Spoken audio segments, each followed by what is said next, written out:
Hi, thanks for joining me today.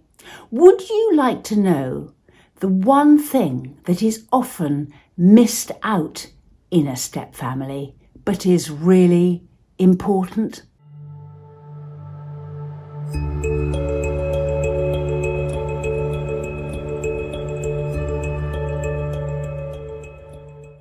Subscribe to my channel and hit the notification bell, and I'll let you know every time I post. One of the things that can go wrong in a step family that is often overlooked through nobody's fault, it's just different and it needs to be thought about, and it often isn't. And that is bringing people along with you and improving communication to do that.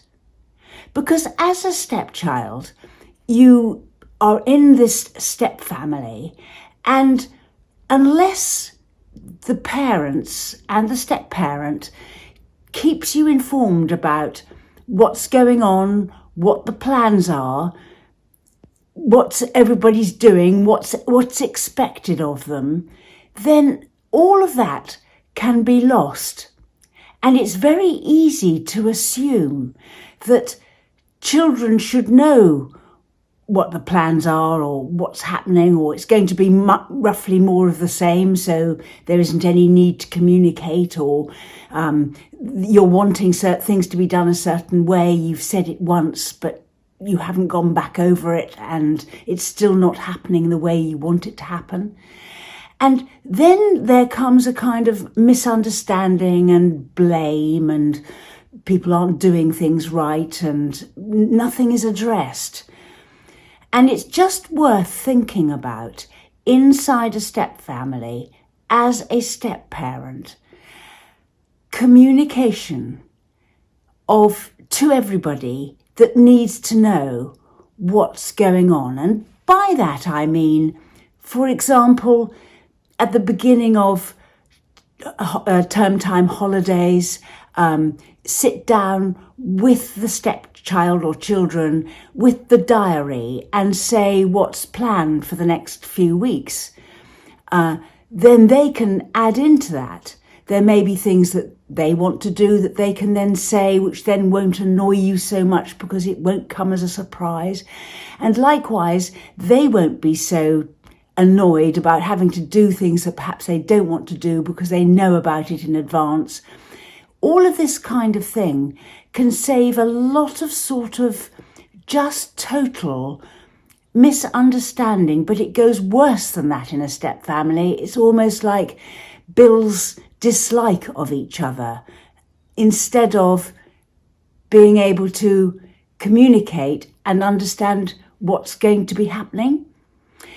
What's going to be happening too in terms of expectations, in terms of rules and your expectations of them, their tidiness, what they're to help with, what they could volunteer to do, where they should put things, how things are going to be done, what you're going to do, all these kind of levels of expectations that you're wanting is best addressed at a time when you're not complaining about the fact that they've put all the cutlery in the wrong sections of the cutlery drawer. Build it in as part of a communication to everybody at a different time, and just set your expectations. And it is surprising how much children just want to do the right thing.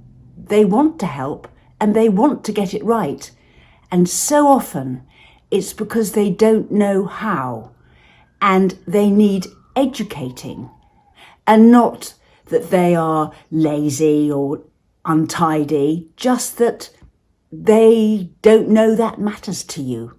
And they are and can be very willing to please you. There's another level to communication too, and that is long-term plans. It's on two fronts, really. Number one, and I never normally mention money in a step family, and money in a step family is often very difficult. But think about when you're writing your wills with your partner, which you will do if you marry, because wills need to have to be rewritten then. But when it's right time for the stepchildren and they're old enough to understand and begin to understand what's going to happen in the future, that you discuss your will with them. Better than it coming as a surprise much later. And likewise, family plans, but not plans. It's like family goals. It's like the way we want to be as a family, the values we want to uphold. And often that can go uncommunicated in a step family, but it is often communicated in more traditional family types. Parents will often give children the steer on values and what's important to this family and how, it's important to tell the truth or be on time or do the right thing or, whatever it is, that's often conveyed in traditional families. But in step families, it's often just not said. And that too can build your integration as a step family.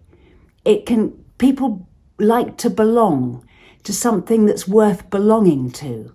And if you develop your family culture going forward in a way that you communicate to your stepchildren, they can buy into it and feel proud of it too, and feel valued when they adopt those cultures themselves and see them in you.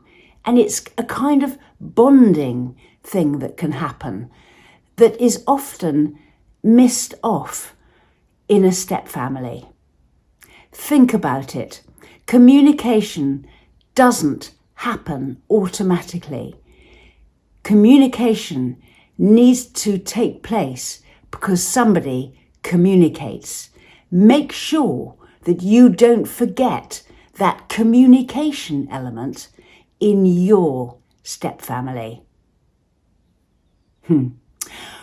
We're about to publish an online course. We run sessions, we have an email response service, and we write booklets.